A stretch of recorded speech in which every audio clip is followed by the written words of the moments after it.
So somebody's really being mean. Somebody's bullying you, let's say at work. Okay, well, that's not okay. We're not allowed to do that. So we're going to take their name and we're going to say, I bind you from harming me in any way. So you're not binding them completely, you're just binding them from harming you. And then we just take this and fold it up. Stick this in the bottom of some container. I put some sort of a weight on top of it. I cover it with water. And I just stick it right in the freezer.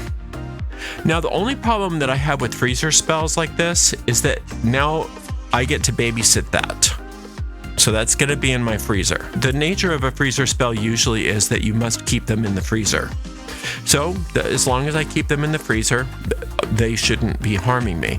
I like a different way of doing this myself. You have to use a tiny piece of paper for this one. Name, I bind you from harming me in any way. Now, I'm going to take a small piece of cord or string. I'm going to roll this little baby up and I'm going to bind them. I'm going to bind that person from being able to harm me in any way.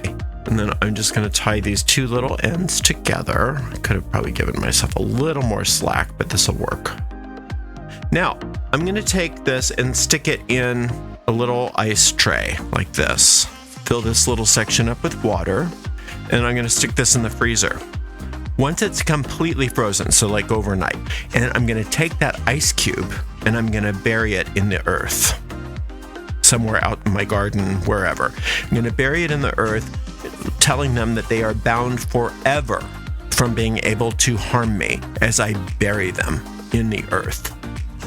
When that melts and it goes in the earth, I don't have to worry about it because they are bound by the earth as well. I don't have to worry about them thawing out. So they immediately have been bound in the freezer, and then they are bound for eternity in the earth because eventually both the cord and that paper will decompose and they will become part of the earth, and their power to harm me is gone forever. How simple and wonderful is that? Thank you so much for spending some time with me today. Until next time, blessed be.